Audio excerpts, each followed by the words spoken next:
Welcome to another episode of Comedy Wham Presents with me, your host, Valerie. This week's episode was recorded live in New York City at Martin Urbano and Kelsey Caine's apartment in the East Village, and you'll also hear Laura Smith, who joined me for that interview. We had such a great time catching up with Kelsey and Martin, who moved from Austin to New York City 3 and 2 years ago. Martin moved 2 years ago. Kelsey moved to New York for graduate school.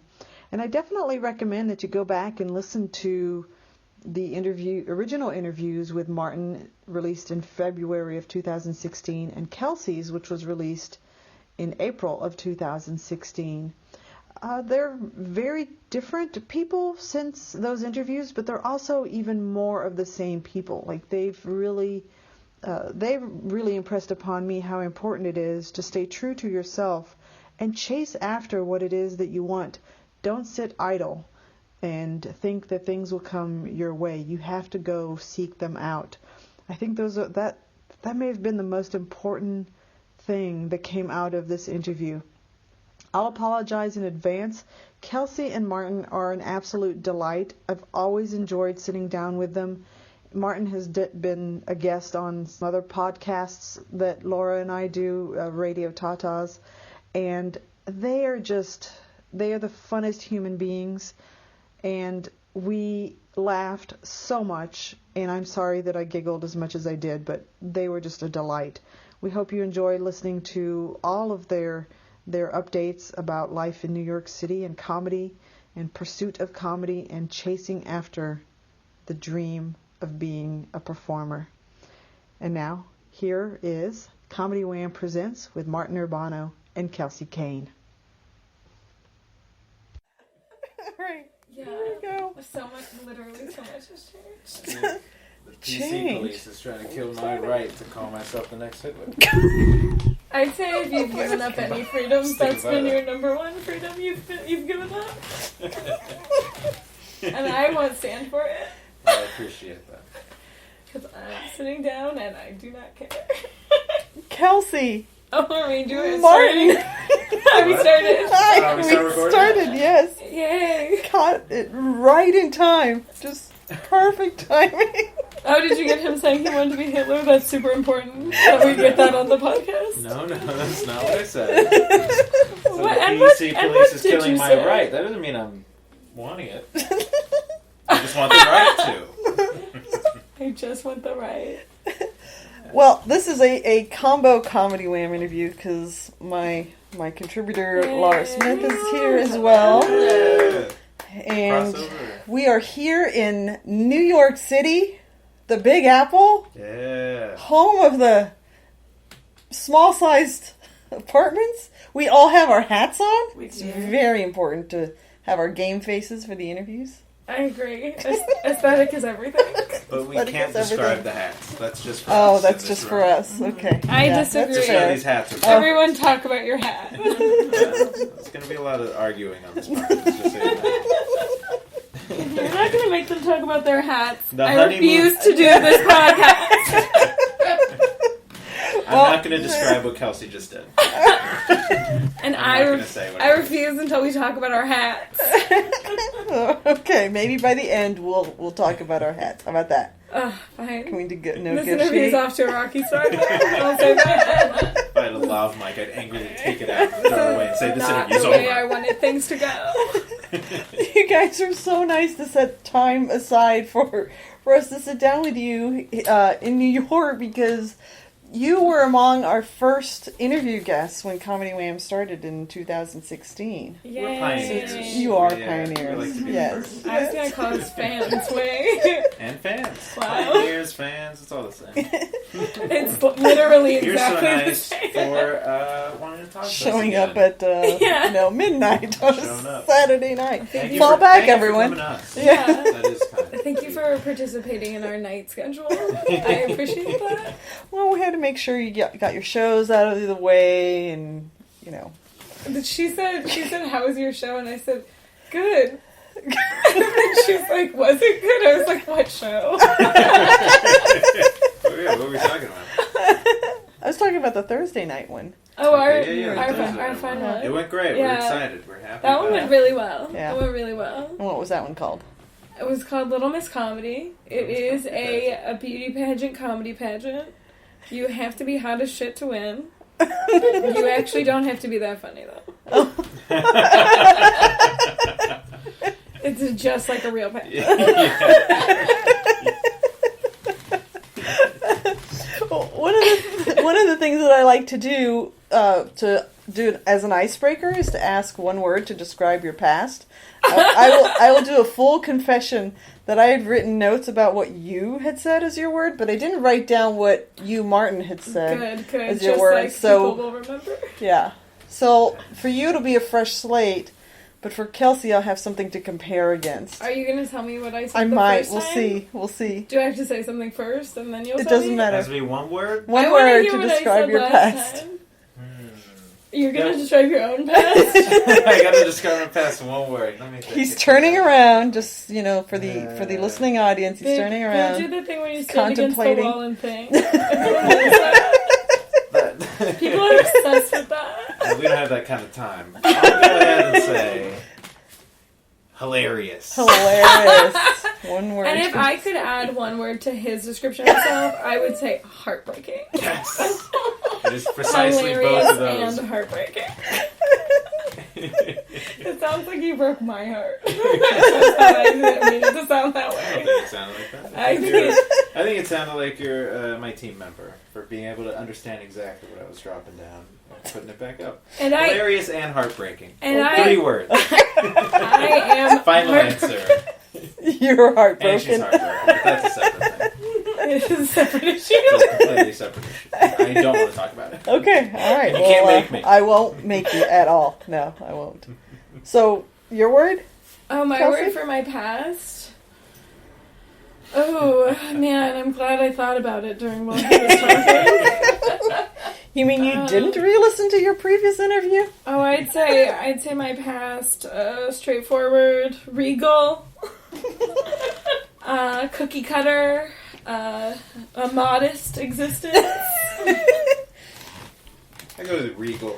Regal? If it's a voting matter, all of those I'll vote regal. Also, all those words are exactly the same, and you could choose any single one. Yeah, They're interchangeable words. So do you want to know what your... Yeah, I know what I said. What did you say? It was shady. Shady.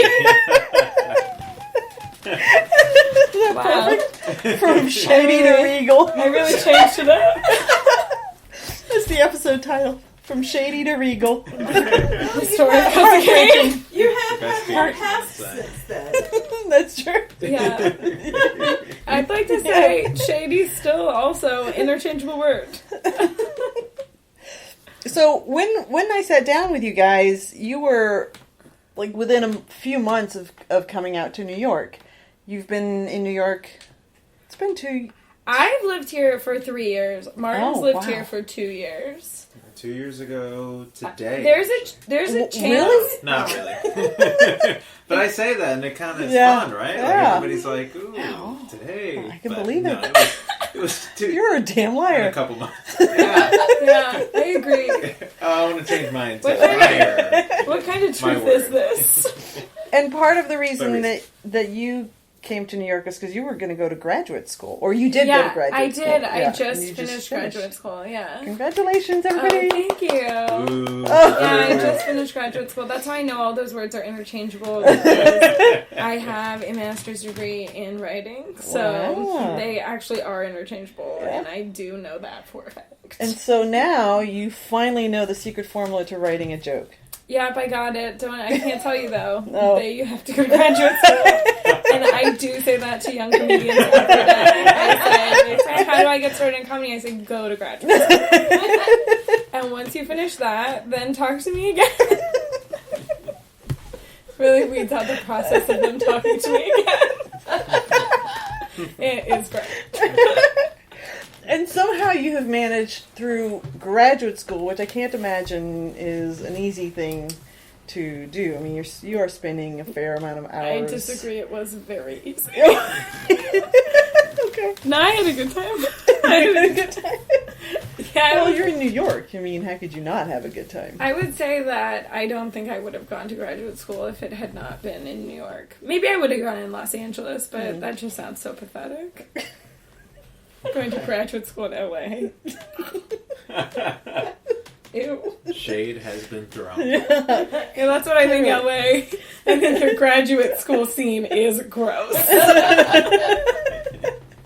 City of graduates. Don't talk to me, Berkeley. Shines brightly just for me. Whoa. How many ways was controversial Yeah, interview? right, I know. Yeah. I don't know how I'm going to tame This these is going guests. to be like the Biggie Tupac feud when we're done. Tell everyone in Austin what I think. Tell them. Go back. Kelsey hates LA graduate schools. And she'll just say it. But you haven't just been doing graduate school. I'll admit, very biased, but I remember one of your memorable campaigns, if you will, was your bid for the New York. Oh, Miss New York? Miss New York. Oh, thank you for remembering. That's so nice of you. And then, actually, very currently, you've got this little viral video and this character that you've been doing. Oh, yeah. How's your right arm? My sex Is it offender sore? character is going incredibly well, as is his career still. It has been a wild ride. Yeah, no, I feel like I have gotten to do a lot while I've been in graduate school, and graduate school did notice. Uh-oh. Is that a good thing? Or? It was bad until it was good. Sometimes they would be upset I wasn't more involved in graduate school, but then once I wrote for the New York Times, they were like, we don't care. They were like, you make a great point. Just do whatever you want. I never made a B anymore after that. What did you write for the New York Times? I wrote about the beauty pageant, Okay. the Miss New York, yeah. Miss New York USA. I did compete, just in case everyone does not know the story of my life. I competed in the Miss New York USA beauty pageant. I was a state finalist, which is what they call all of the losers. I did feel incredibly accomplished about it. Your gown was gorgeous. Oh, thank you. Not only did I wear that gown for that beauty pageant, I also wore it again for the beauty pageant show that we made the other night. So, well, I love seeing the promo videos for your show the other night because I saw the blue gown and I'm like, oh, I wonder if the stain is still there. Fun story. Fun fact about the stain. Yeah. I'm devastated that the stain is no longer there. What? But it is all for the best because I went home. I brought the dress. I went home. The dress does not fit me. I don't know if anyone knows that. It is something I promote actively. This dress does not fit on my body.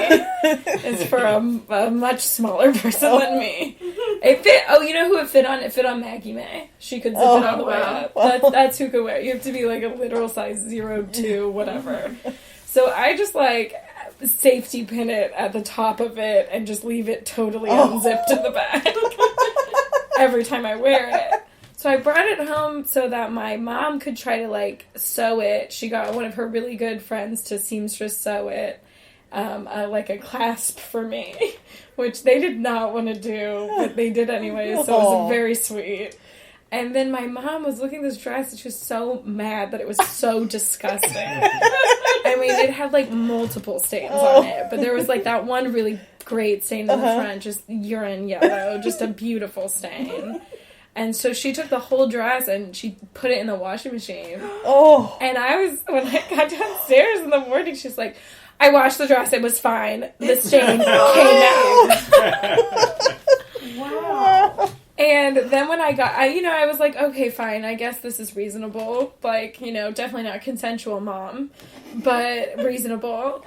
And then when I got to the beauty pageant to compete in it, they were like, okay, we went and looked at you online. Obviously, you're some sort of weird freak. Does the dress still have a stain on it? If it does, you cannot compete in this beauty pageant. Oh my gosh. I was like, my mom just washed it. And I didn't even want her to. So you can thank my mom for not being able to kick me out. Oh my goodness.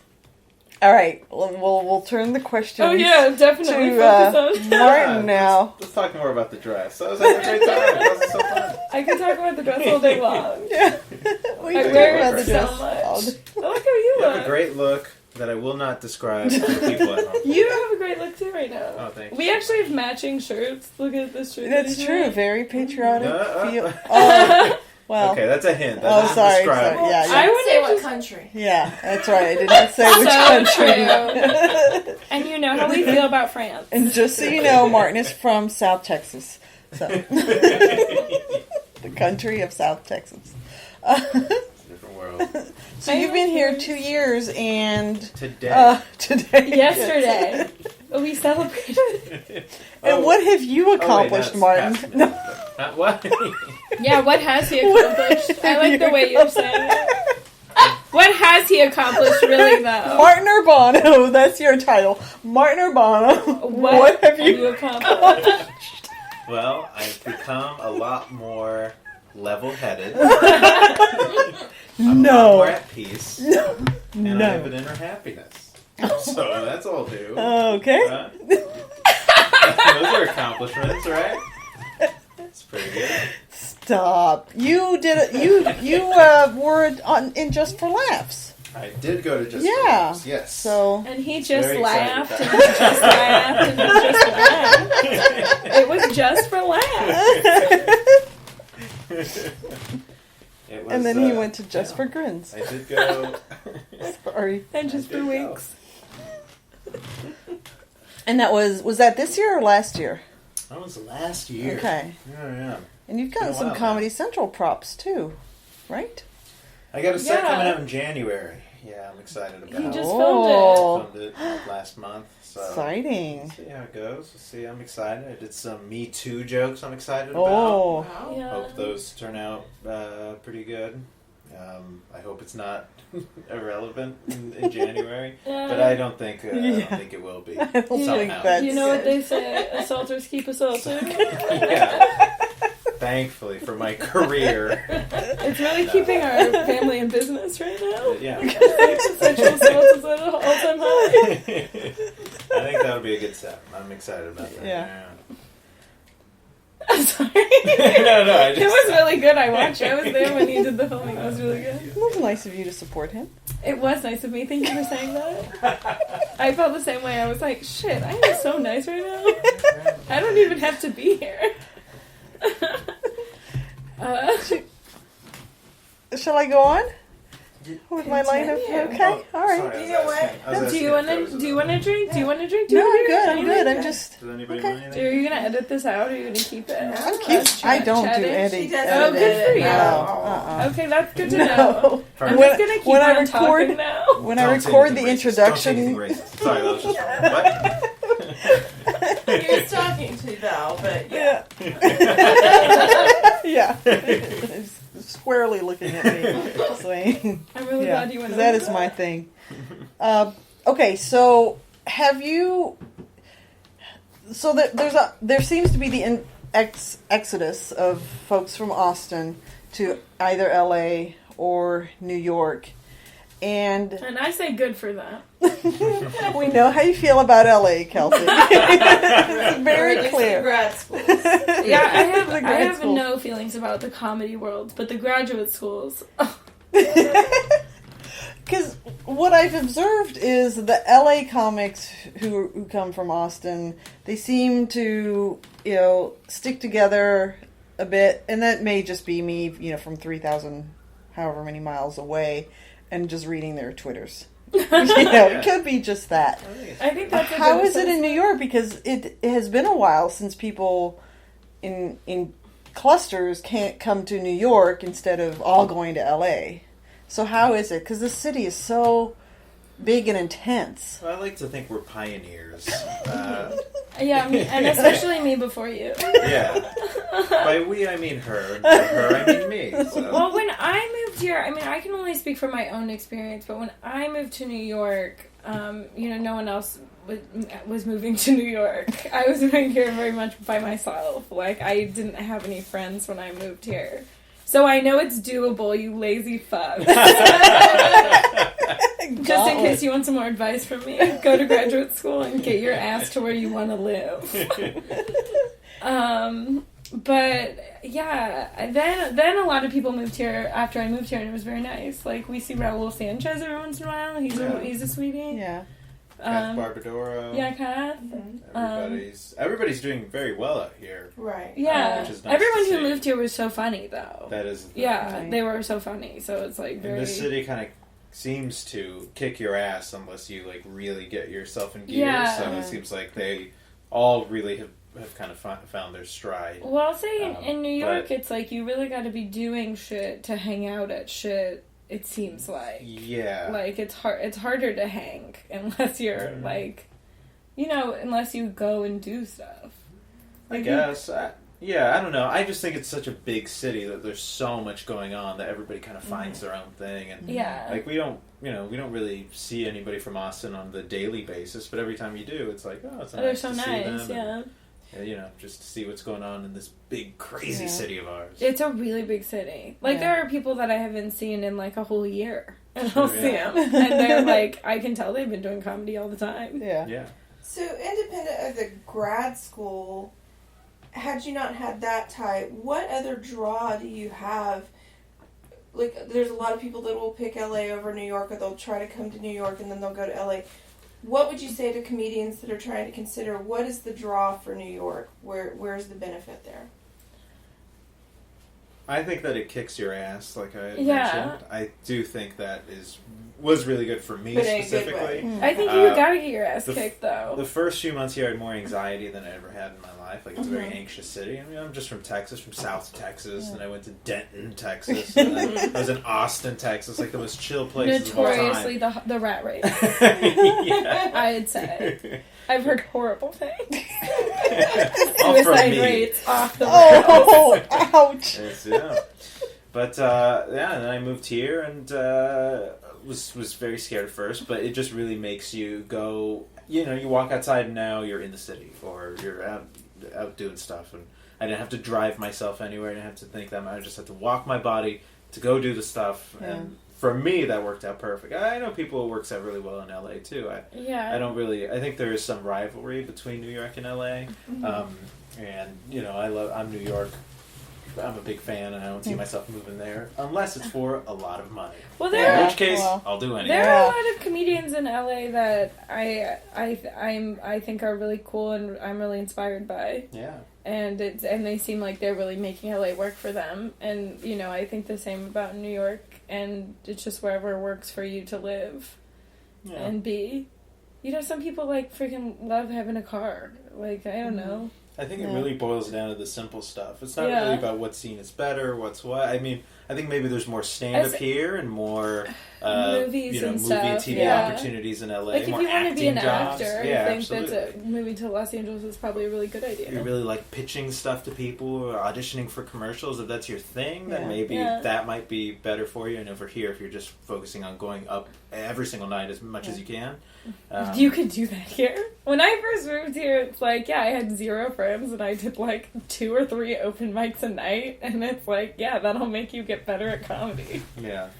And, for sure it will. I think there's that's what I was interested in. And in LA, I know it's a little bit harder to do more stand-up in a shorter amount of time. And, it's so it's really spread out.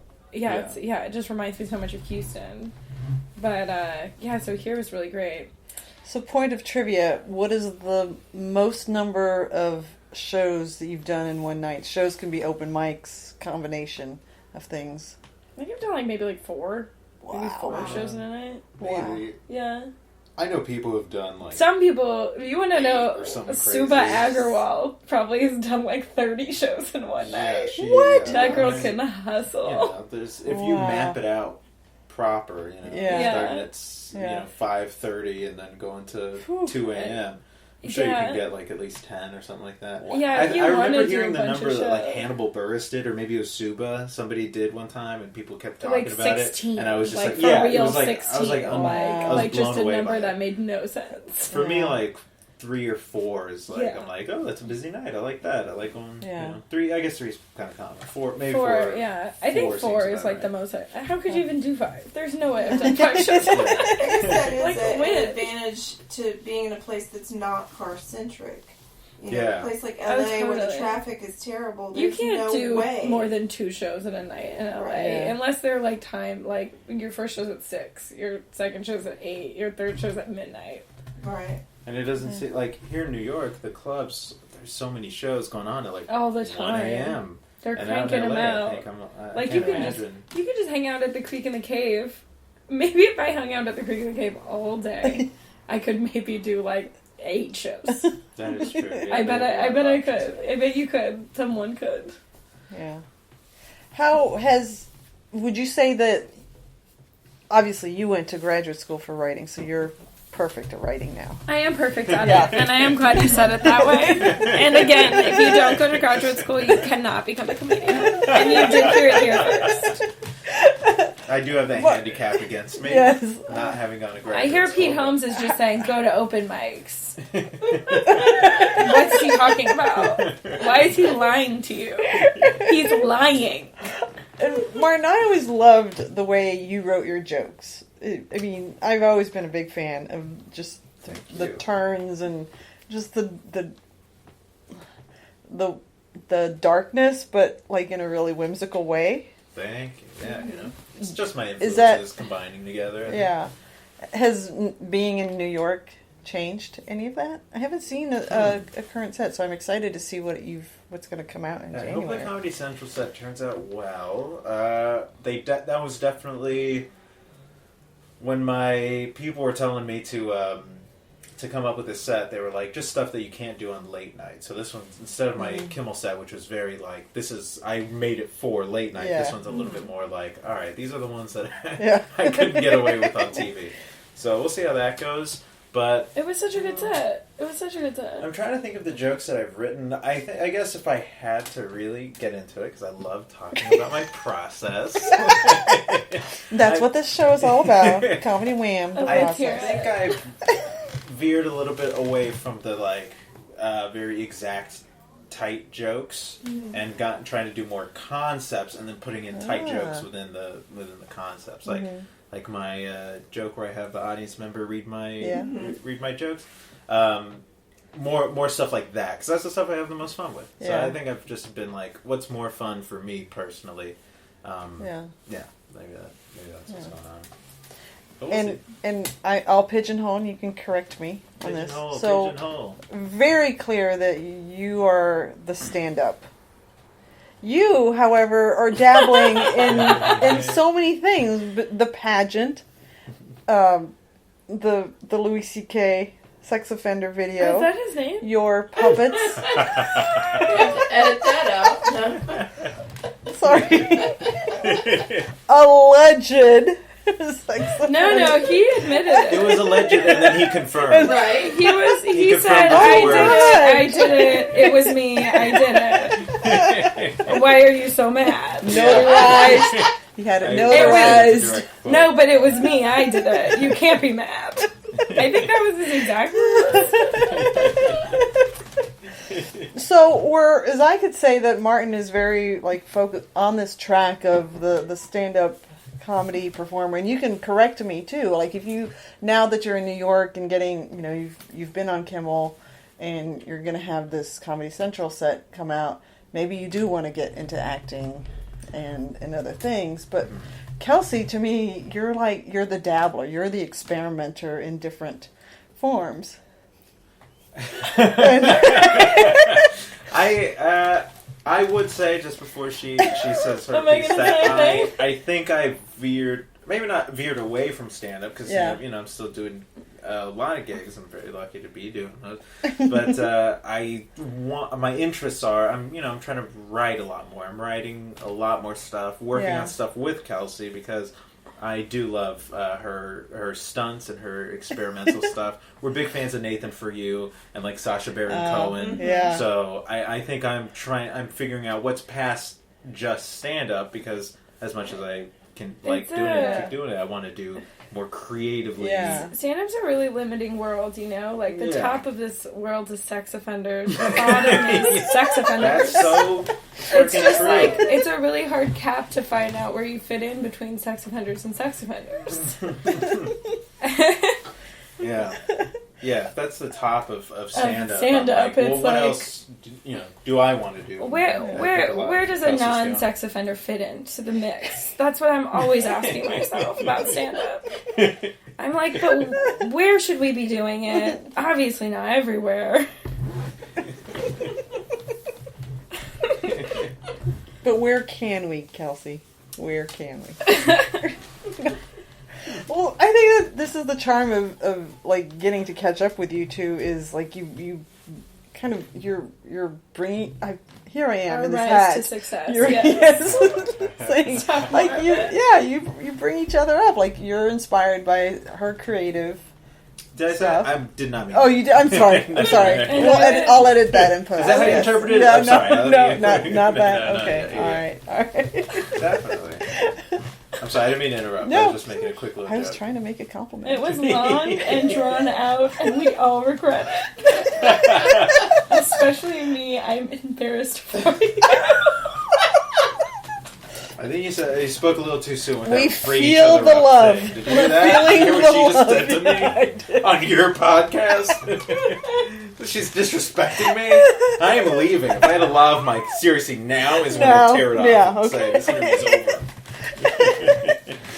All right, so Kelsey, your turn.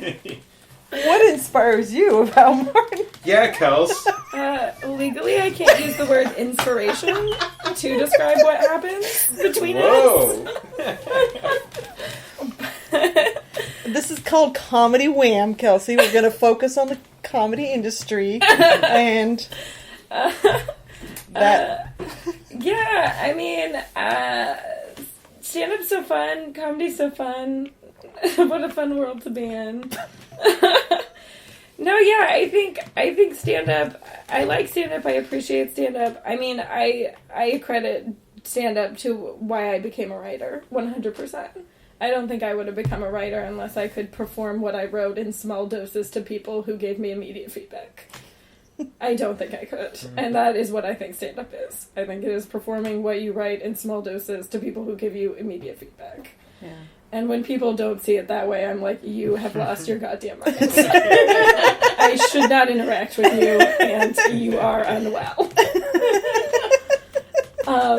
But I love stand-up for that. It was so nice for me. Especially, like, I have dyslexia, so writing is, like, such a process that sucks a lot of the time. Like, the editing process is something I would rather do out loud with a bunch of people, forcing them to listen to it. I'm probably one of the very few people who feels that way. I recognize that. Martin's like, yeah, people don't feel that way about stand-up. I've seen Kels find her voice, over the past couple of years since she moved to New York. It's been an interesting journey. To go from somebody who was trying to fit into what most stand-ups are doing, and now instead is doing what is true to her. And that has made like a huge difference in what I see. Like when she's alive performing, that inspires me to be more alive when I'm performing, instead of where I was just like, it's like a ballet recital, like I have to be But like I real think that's- perfect with my That's every very single thing. I'm beautiful like, I too, remember it, though. and I'm like, well, it is I great. And I find that so definitely am beautiful still way that- closer to that, but Yeah, I find it very beautiful that you can pull that off and be so perfect. And I think that a lot of stand-up comedians go for being really perfect, but like the purpose is no reason. perfection is hard. It seems just psychotic. Perfection is hard, and when I finally let go of the idea of like, I'm only happy if it's like a 100%, when I was like, anything above 90, I am killing it and I'm having fun, that's what I've been striving after most. And she has been having more and more fun on stage, just as time goes on, and she's like really finding what she's Well, I would say that's like the exact perfect description. So the difference between me and you is Martin is like grading himself in his mind. Like, oh, what the fuck? And you're just Like, trying to when have he fun. said it was like the most normal thing to say in the entire world. And you know how you and 90 quantify is- your life? Does that not happen ever? You put a numerical figure in front of your...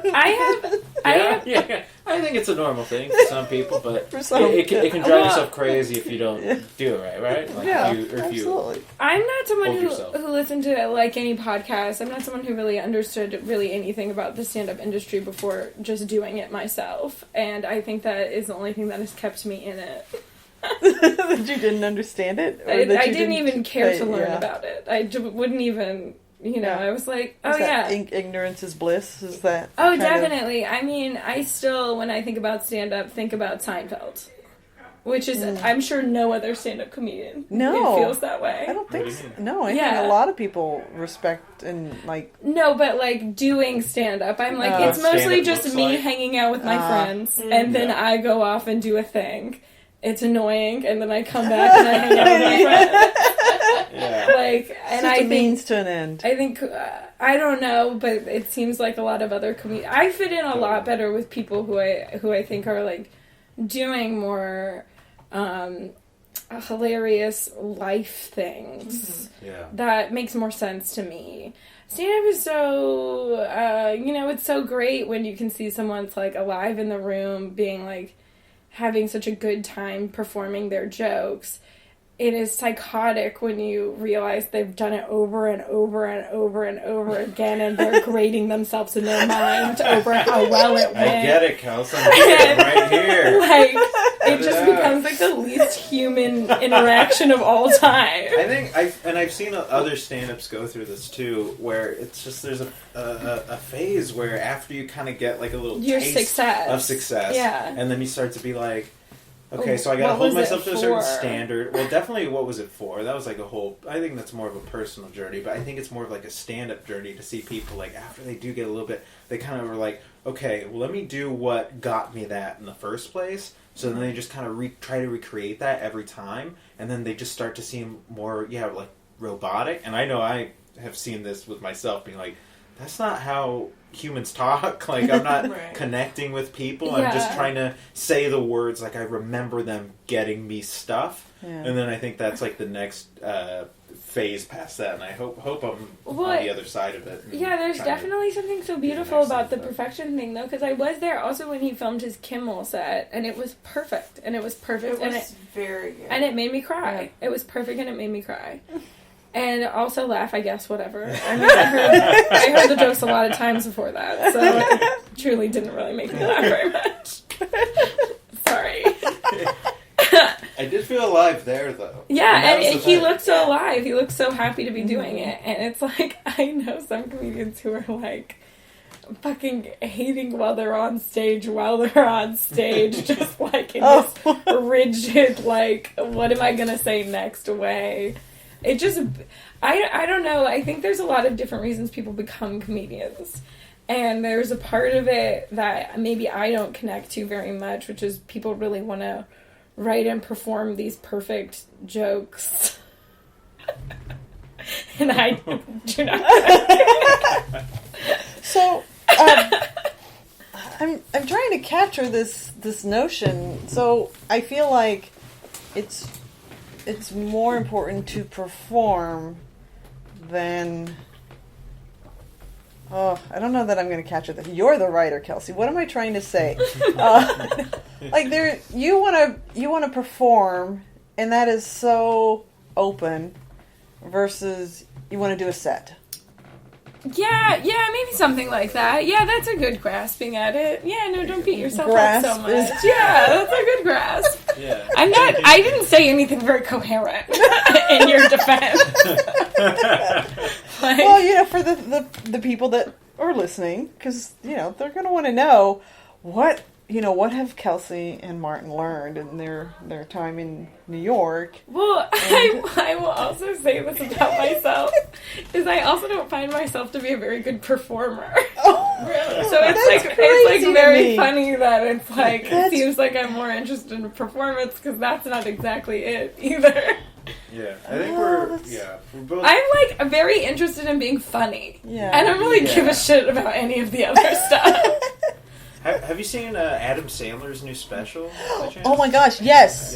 You gotta check it out. But yes. Twice. Yeah, Twice so already. you- Yeah, yes. I am I holding liked out it on my so second much. time to watch because I'm like, I overwatch specials a lot Yeah. whenever I really like them and really respond to them. I'm trying not to like burn myself Yeah, out too quick. yeah. But that is one that definitely reminded me, like, yeah, you're just supposed to be Like, having funny fun. and have fun. Yeah. Exactly. And that was big. Yeah. I mean, and that's something I can kind of also realize my own personal stuff Yeah. the past few months. And so it was like nice to kind of like see it, be like, yeah, of course, yes, I'm glad I'm glad I was right. Yeah. I guess is what I'm trying to say. As an audience member, I think that has to do with connecting with comic. If you're just focused on going through that set and not feeling the room and that back and Oh, forth, totally. you may miss out on the ability to really connect Mhm. and, like you said, get into that robotic thing instead. Absolutely. But there are other comedians though who really don't connect to the audience really, and they're really connecting to themselves, being disconnected from the audience, and then that works too. Yeah, there's a lot of There's a different, lot of Yeah. ways to be a performer. there's a lot of ways. Performer, a lot of different ways to come out of that phase. I think a lot of people go into. Yeah. I guess just like there's no way I was gonna be like a very straight-laced club comedian. It's mostly the sex offender thing. They just keep hiring them. But it's also like you have to be this very particular way. You can be a sex offender, but you also have to tell these very rigid jokes. It makes no sense to me. It makes no sense to me. There was a point, and this was back in Austin, and when me and Kelsey first started dating, that at Cap City, shout out to Cap City, I wanted to get more hosting work, and like I wanted to like get into the club more than. And I had already been living in New York.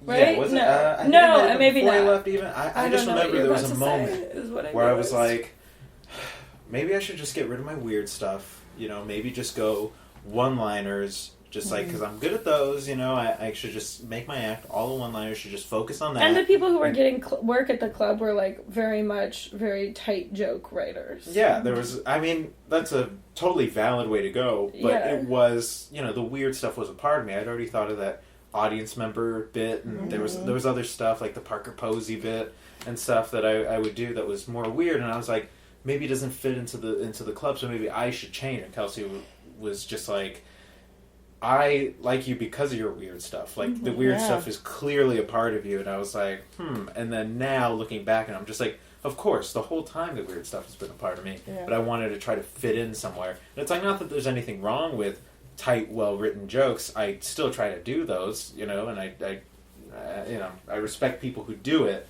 But the weird stuff has really been the stuff that has gotten me, you know, that's the stuff I respond to the most within myself. I'll say the weird stuff that you do, and I'm using your words. How dare you? And now My I'm gonna do- what stuff? I'm going to do your set now. No,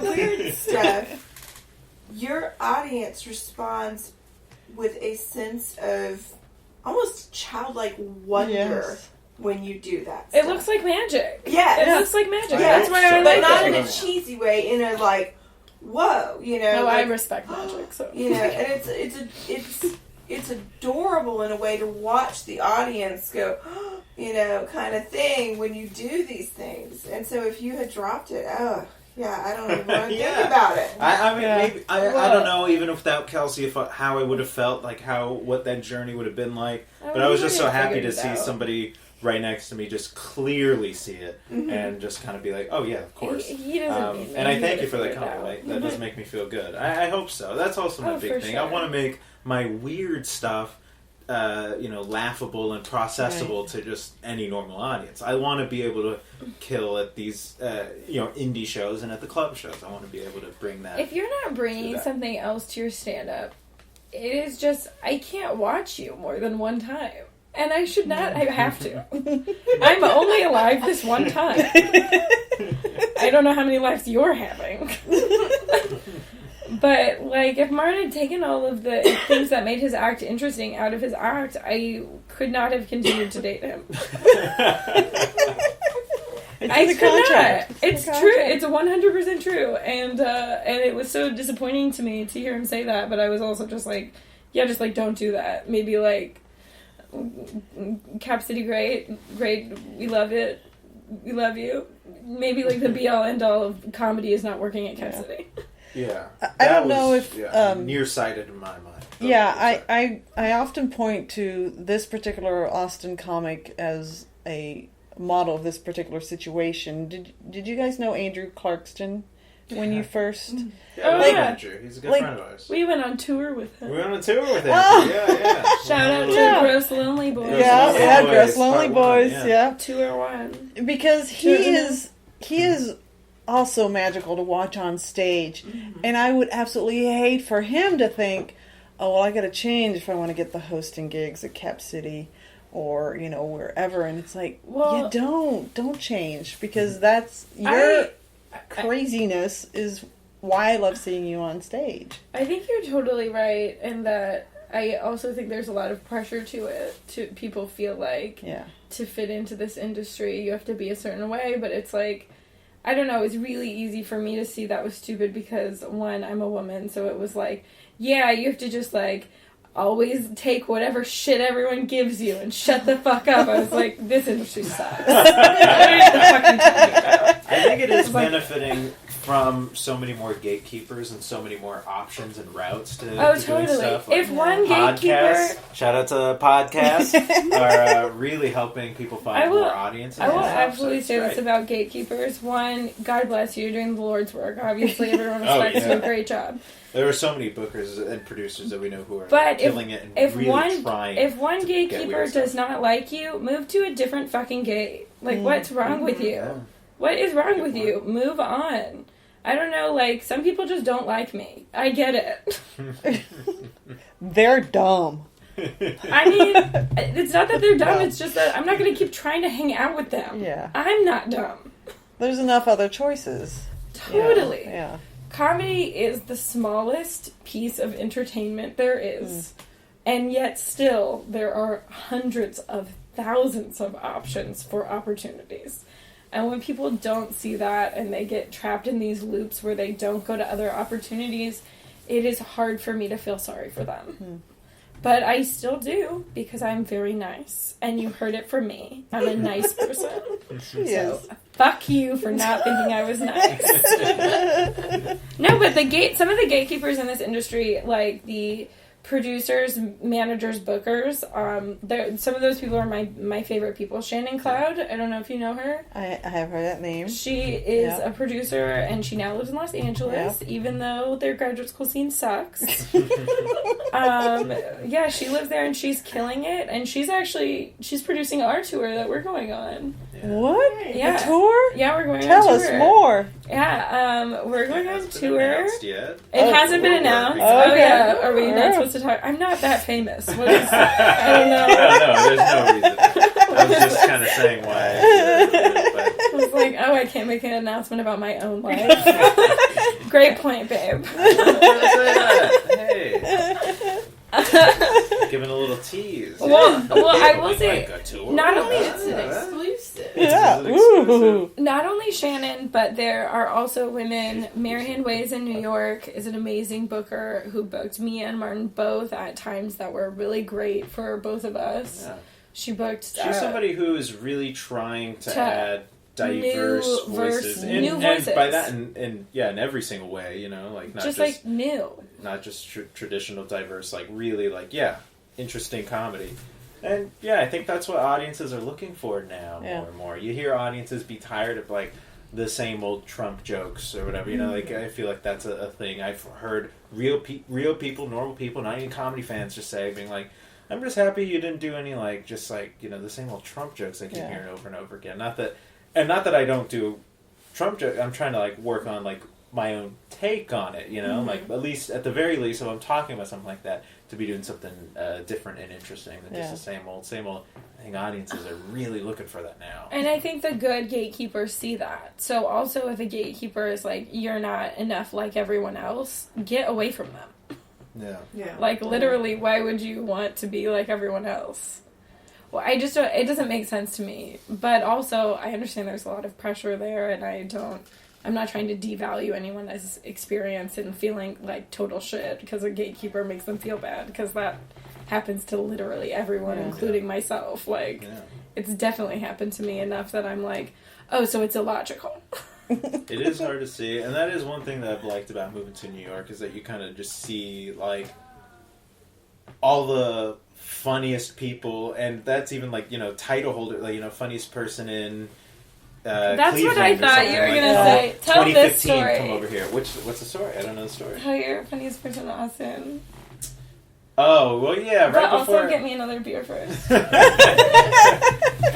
When I come back, I'll tell you This is what I story. thought he was going to say before, and then when he didn't say it, I was like, what? Say this thing. Well, this is a story about me and you. I was just kind of talking about, would you... Do you want anything? Do you want anything? No. And we're back.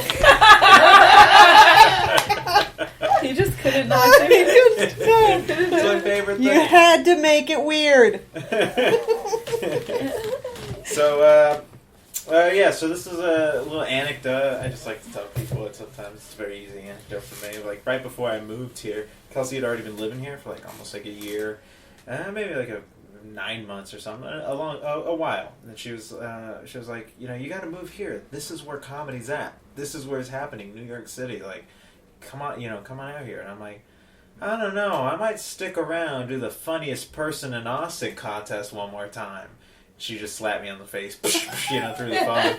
And I was like, get on over here. And I'm like, good point. And so I was like, you know, I made that trip to visit, kind of impromptu. And after visiting for like a week, I was just like, yeah, this makes a lot more sense about where I am, what I want to do. And I just wanted to stick around and do the funniest person in Austin contest, try to feature more and stuff. And I'm like, that stuff was, to me at the time, the big leagues, but now that I'm here, I'm like, okay, you know, that's an option if it's being given to you. Of course, it's a great opportunity, but it wasn't something that I could work towards necessarily. You know, it's a competition. You can't predict competition. I think it's important. It's a club trying to do their own, you know, trying to get everybody to work. And I'm like, well, I'm trying to focus on me. So, and I moved here, and then the best decision I ever made. I think it's important to say a couple of things about that story. First of all, he said he wanted to do the funniest person in Austin contest right after he had just done it. Oh, yeah. So he was like, lost. I would like to live here for another a year. full extra year. Yeah, Oh, sorry. thanks. And I was like, yeah, that's fine. You can totally stay in Austin and want to do the funniest person in Austin contest. I just cannot date you anymore because obviously you do not take comedy seriously. I was like, we just should not be together for the obvious reason that you don't want to be successful. Did she really say that to you? I think so. Yeah, that's about think so. 100% right. I knew she said something. But also, what is important to say is I never even advanced in the funniest person in Austin contest. Not even one advancement. Yeah. And it has, yes, held me back immensely. Clearly. People always come up to me on the street, but you never advanced. But you never advanced in the funniest person in Austin contest. And then I say, oh my god, how did the bodega person know? How did they know? I always loved the contest because it encouraged comedians to be like, hey, what's your best work on their 5 minutes? Yeah. And then Dustin was always there. Dustin Swaylock, shout out to Dustin, would record a very high quality set. So you got to it was a great 5-minute opportunity take. for Incredible. a comedian in Austin, and I'm not saying it's not. Great opportunity, I'm not not the saying be-all, it's not. end-all. And I feel like people kind of get that kind of confused. At least I did. Oh, was I making it seem like it wasn't? The funniest person in Austin contest is the be-all, end-all of comedy. And if you do not win, just kill yourself. Just kill yourself right now. Go The home. opinions of our guest are not necessarily the opinions of Comedy Wham. If you and its can't affiliates. win, Or Martin or Bob. Just I want everybody to know that. if you can't win the funniest person in Austin contest. No, it's really funny though. It was really funny, and I think that's also something about the people in Austin that they could smell on me that I just did not give a shit. And it's funny because the people, I'm still really close with multiple of the people that I was friends with in Austin then, who could tell I didn't care, who knew I wanted to do more. And I am actively not friends with people in Austin who are still in Austin, who are like, you know, that's their world, and I totally get it. I totally get it, because I'm saying scene. something very aggressive about their world, and I totally get it. I think it's good for them to hear it, though, because it's a paradigm shift. When you're in, and I'm not condescending to the scene itself, the scene is wonderful, but we all know that as a stepping stone, a lot of times you do need to go to New York or LA to progress, you know, in the career. And I think it is good for them to hear that if you are only obsessing over winning this one prize, you are missing out on an entire world But there's like that's out there. there's like the big funniest person in Austin contest, the big, you know, the big leagues of it is just for laughs. Right. I think that's the next the funniest person in Austin Right. contest. Yeah, Another thing I'm Pretty like similar. actively I don't give a shit about. Like that doesn't make sense for me to care about. It worked out great for me, but that doesn't mean it's the thing Right. either. Yeah, I feel like there was a precedent set, at least when I was bubbling up in Austin, that there was just like nobody really had moved from there. Chris Fairbanks, Brendan Walsh, a couple people here and there, but the idea was you stay there long enough till you get like you get the Just for Laughs credit or something, and then you stay there another year, and this at least is what I remember, what people talked about. Of course, I don't know if that's what everybody thought. But then after you stay there a while and you get everything from then you are finally ready, in quotes, ready to move to a different place, and making that shift, seeing Kelsey make that shift, and like really finding her footing in New York really quickly, finding a group of people who really liked her, responded to her. And I didn't even when I first moved here. I hung out with the most clubby people when I first moved here. So it's like, and But still, that's finding a footing. Maybe not necessarily what you ended up doing, but there were, you had friends and people you went to and shows you knew and the open mics you went to. I'm sure you had everything set up way more than anybody would have thought possible, maybe, and definitely. Definitely. I didn't know that was possible. The people who moved here were like Jake Flores, who recently had and Nick Mullen, who recently have, and that's kind of stuff. And I don't know either of those guys. Cody Hustack in Ryan County moved whenever I was still living there. Like I just didn't really know people out in LA or New York from Austin, and now I think there's plenty. I think that's the thing. I am kind of curious what it is like in Austin. I wish I could hear the hot goss and what everybody thinks. I'm sure. I'm sure no one cares about me in Austin. First of all, I'm sure of that, and I'm, Me too. Yeah. But just about I'm not. I don't think there are people like pining for me or thinking about me at all, and I prefer it this way. Thank you. But I'm also sure there are comedians who are like, but how is she successful? She never advanced in the contest. And it's like, that's a hilarious thought, and I'm glad that I gave it to them to think. If they have nothing else, you'll always have that thought. You know who you are. Well, there's the important message that there are plenty of people who have gone on to achieve successes without having that crown. Yeah. There's lots of crowns. Yeah, and if you're going to... And also, I make my own crowns, so there's tons of crowns. Yeah, so literally, kind of a dime a dozen. There's a crown store down the street. Yeah. Totally. Well, it's kind of like asking, how did the Beatles exist without American Idol? It's exactly like that. Oh my god, that was a great analogy. Great job. I really like that. I really like that. You should be a writer. Sometimes I like that. Sometimes I think about like when I'm starting to feel, I gotta fall into place and do all that stuff. I'm just like, Steve Martin never did roast battle. Right. Yeah, it's like exactly what you're saying. Like that's these. But you know what? It's good. I'm really happy. I can't tell anyone what's the right way to feel about doing comedy, except for like try to be funny. Honestly, please. Yeah. Like not enough people are doing that. If you ask my opinion.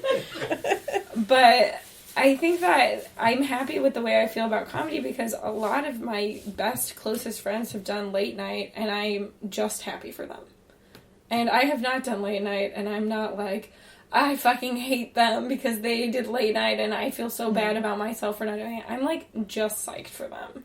And it's like, I'm psyched that Martin did it. I'm psyched that... And a lot of women who are, like, my really close friends have recently been on late night, like Caitlin Palufo and Samantha Ruddy and Katie Hannigan. These are all like New York comedians who are amazing. Yeah.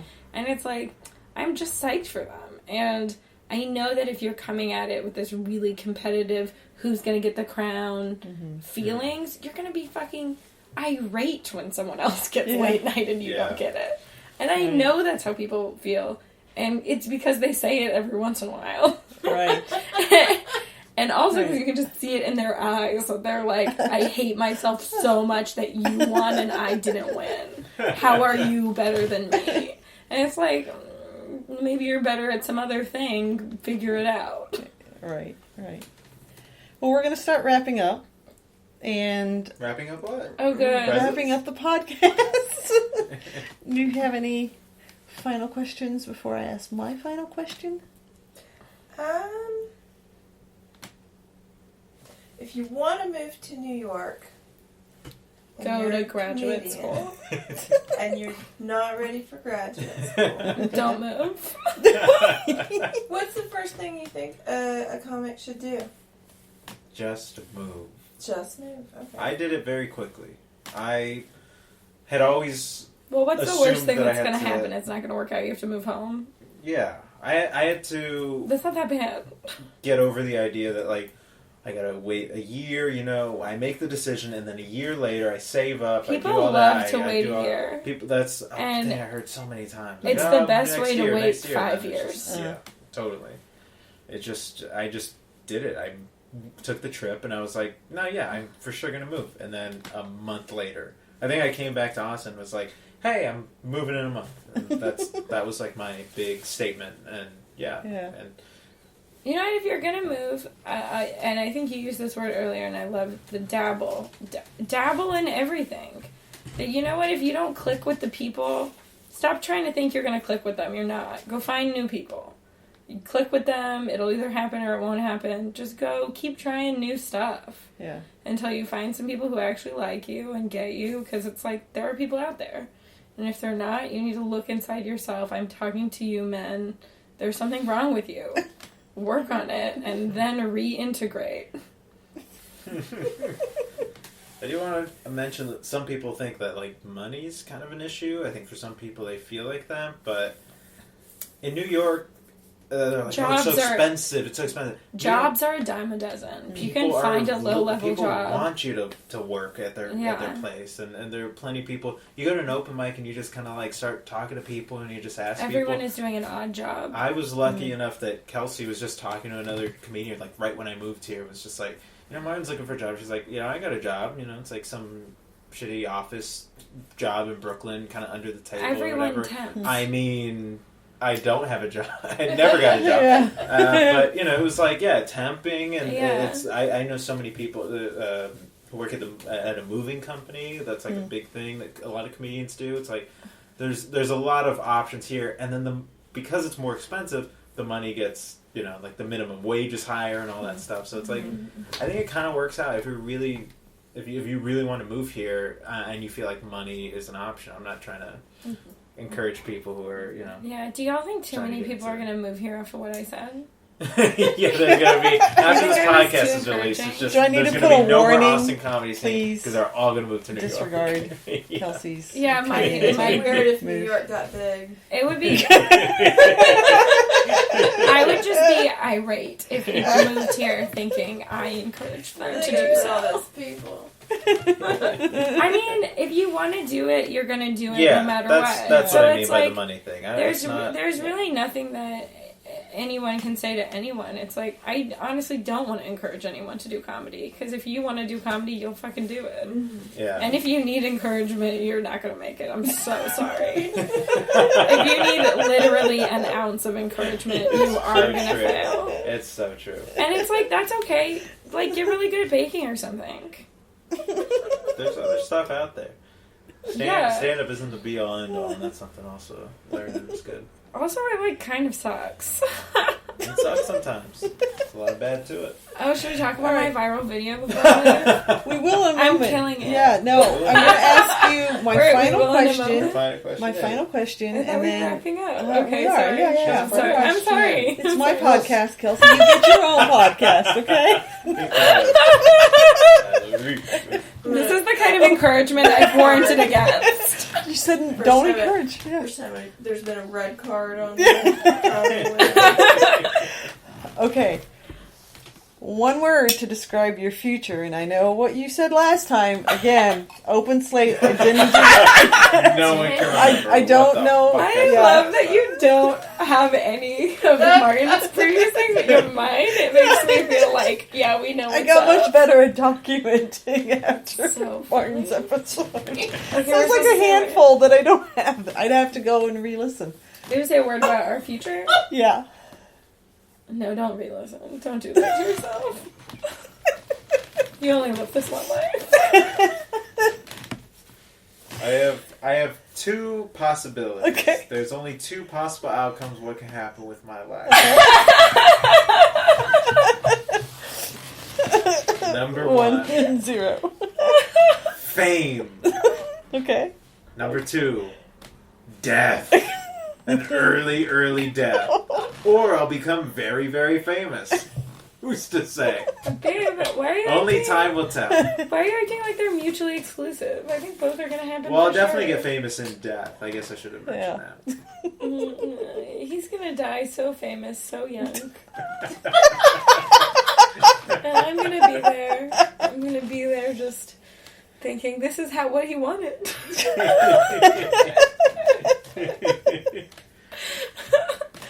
Oh, boy. Oh, I thought of my word. Okay. Infamous. Whoa. Also, it's the opposite of your word, but also It is. somehow interchangeable and better. Do you want to know what you said last time? Infamous? Did I say infamous? Are you saying yes, though? No. You said regal. No. Did I say You regal? said happy. Damn. A I was lot has so changed. lighthearted then. Now listen to me. Happy's good. I like happy. Yeah. That's nice. Well, you know, That was it's nice been- of my it's younger been self. 3 years. So. I'm so happy. All right, so let's talk about as we wrap up. Let's talk about the things you want to promote. You've got Oh, I obviously can your promote viral it. video. Oh, not only would I love to promote my viral vid, which is just a parody, I would say a more accurate retelling of the Louis C.K. opening of Louis, his show that was on television. It's just basically me impersonating Louis as he is, just really jerking it on the street. I think you would love watching it. Please go. It's on my Twitter. It's still also on YouTube. They did not take it down, but you do have to be either 18 or 13 to watch it. I'm not sure. But it was red flagged. Speaking of. But I also think if you're gonna watch that one, you have to watch the sequel. Me again impersonating serial sex offender Louis C.K. Masturbating in front of Mark Normand. That also you can find on Twitter. Great vid. Mark Normand did like it. He did not retweet it because he is a big fat pussy.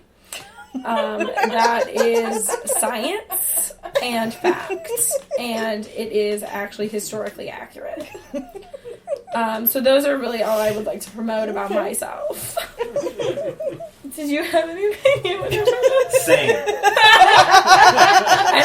I don't know if y'all knew this, but Martin made the Louis video with me. He was the Foley artist. Ah, That nice. sound familiar? Oh, Recognize that sound?